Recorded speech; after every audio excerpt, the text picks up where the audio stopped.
If your team keeps missing the mark, the problem is usually not effort alone. It's often expectation clarity. A lot of leaders think they have been clear because they said what they wanted. However, saying what you want is not always the same as setting a usable expectation. People may hear the goal, yet still miss the standard, the timing, or the level of ownership.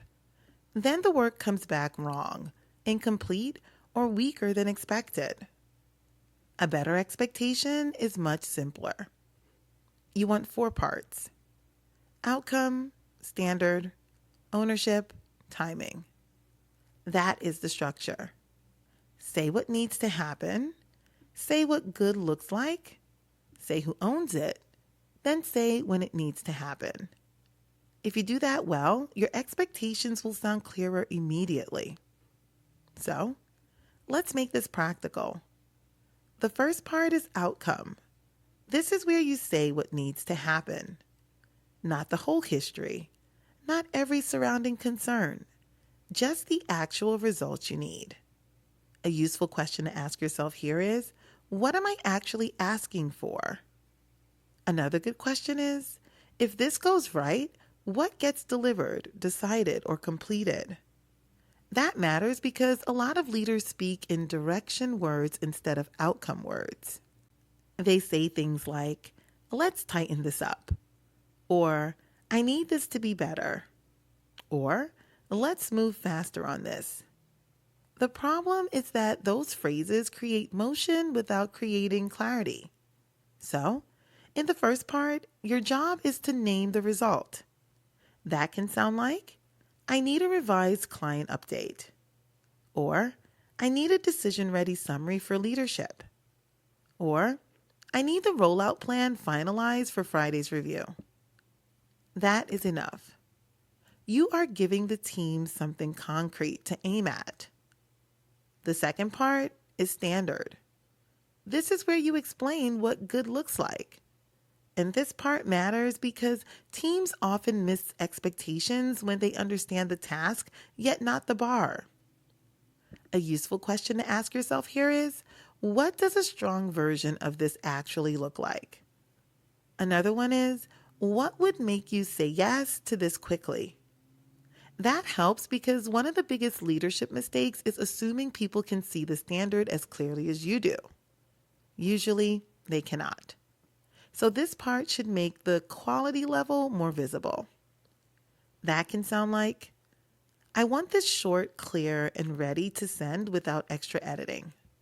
Or, this needs to show the issue, the recommendation, and the next step. Or, I need this to be specific enough that leadership can make a decision from it. Now the expectation sounds much stronger because a team can hear the difference between finishing the work and finishing it well. The third part is ownership. This is where you make clear who is responsible for what. And this is important because unclear ownership is one of the fastest ways work starts drifting. A good question to ask yourself here is, who owns the next move here? Or, is everyone clear on who is carrying which part? That keeps the expectation grounded because many teams do not fail on effort first. They fail on blurred responsibility. Everyone is involved. No one is fully accountable. So in this part, your job is to name the owner clearly. That can sound like, I want you to take the first draft and send it to me for review. Or, Sarah owns the client communication and Taylor owns the timeline update. Or, you are leading this piece and I want the rest of the team supporting your inputs by tomorrow. That gives the expectation shape. Now people know where responsibility sits. The fourth part is timing.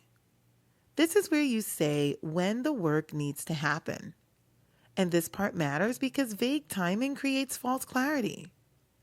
A team may hear urgency, though still not know what the real clock is. A useful question to ask yourself here is, by when does this need to be done? Another one is, What is the actual timing the team needs to work from? That helps because phrases like as soon as possible, soon, when you can sound clear in the moment, yet often create different interpretations. So, in this part, your job is to make the timeline usable. That can sound like, I need the draft by 2 p.m. today. Or, let's have this ready before tomorrow's client call. Or, I want the final version in place by the end of the day, Thursday. Now, the expectation is easier to execute. So when you put the four parts together, it becomes much easier to lead clearly. Outcome, what needs to happen. Standard, what good looks like.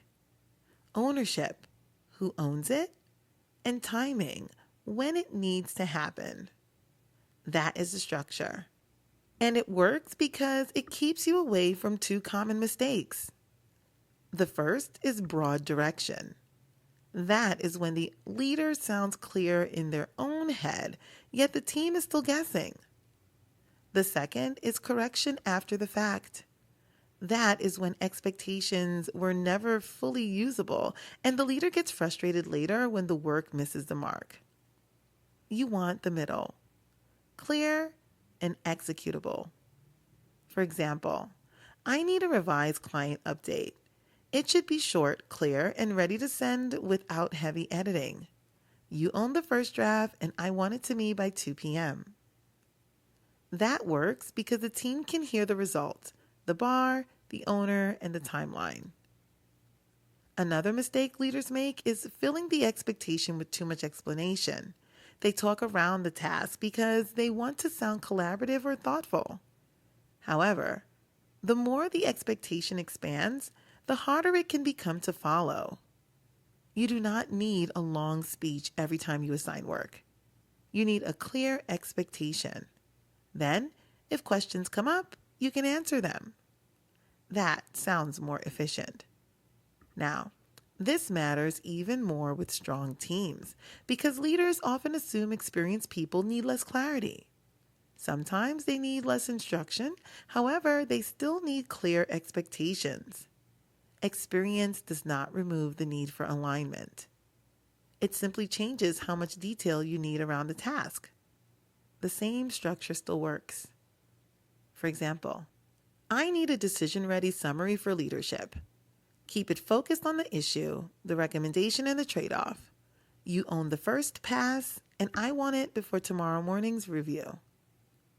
That is direct. It's respectful, and it gives the team something usable. So, if you want a practical way to set clear expectations so your team stops missing the mark, ask yourself 4 questions. What is the outcome? What is the standard? Who owns it? And what is the timing?